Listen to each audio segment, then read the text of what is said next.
il est au-dessus dans cette partie et il a une vision différente du jeu d'échecs.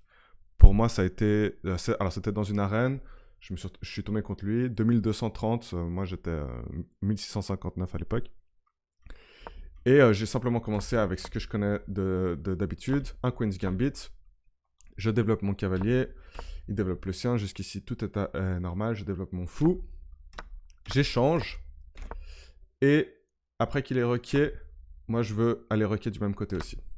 Il prend, je reprends. Jusqu'ici, les principes d'ouverture de base normale. On a tous vu ça des centaines de fois en Queen's Gambit. Gambit dame. Des petites imprécisions, rien de dramatique. Je mets mon cavalier là, mais il n'est pas en danger. Il prend le pion. Et en fait, moi, ça m'arrange un peu. C'est un pion dont je veux me débarrasser vu que ça me permet d'avoir une tour ouverte. Une colonne ouverte pour la tour exactement en face du roi. C'est parfait. Notre ami revient en arrière. J'avance parce que c'est très simple. Le plan, tu peux pas faire plus simple. Il développe son cavalier, je mets ma dame devant, et c'est là un enchaînement de coups. T'es pas prêt. Il attaque et il protège avec son cavalier en H5. J'avance un petit peu pour attaquer son fou. Et on est d'accord. S'il fait ça, il peut pas reprendre. Coup brillant. Il prend un pion. Ça a l'air de rien, ce coup. T'es là, non mais... Il y a erreur. Je prends donc le cavalier. Deuxième coup brillant de suite. Il récupère mon cavalier. Je me dis, ok, mais il a complètement craqué. Je reprends. Coup excellent. Fourchette royale.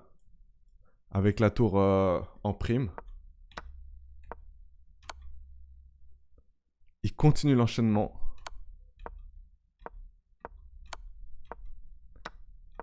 Et lentement, il me termine. J'ai abandonné ici, sur cette fourchette-là.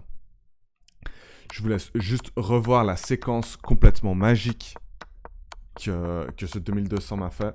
J'étais le complimenté dans le chat après. Franchement, c'était tellement beau à voir. Coup excellent. Brillant.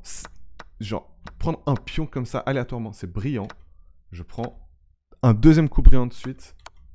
Et un coup excellent. Il a enchaîné. Excellent, brillant, brillant, excellent. Au calme.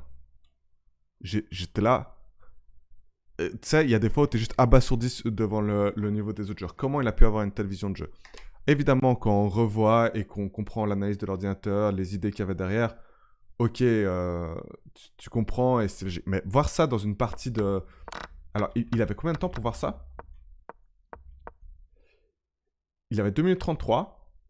Premier coup excellent, il le voit en 1 minute, en 2 secondes, pardon, 2 secondes exactement. 10 secondes plus tard, il trouve le premier coup brillant. Franchement, tellement difficile à voir. Toute l'idée qu'il faut avoir derrière. 3 secondes après, le deuxième coup brillant. Mais il avait déjà toute l'idée en tête. Il avait tout compris déjà. Ça s'est fait en moins de 15 secondes, toute l'idée. Enfin, moi, je trouve ça beau. Franchement. Après, bon, la fin, c'était... J'ai juste continué à jouer pour continuer à jouer, mais il avait tellement d'avantages. Il n'y avait plus rien à faire. Plus rien à faire. J'espère que ça vous a plu. Moi, j'ai trouvé complètement folle cette partie.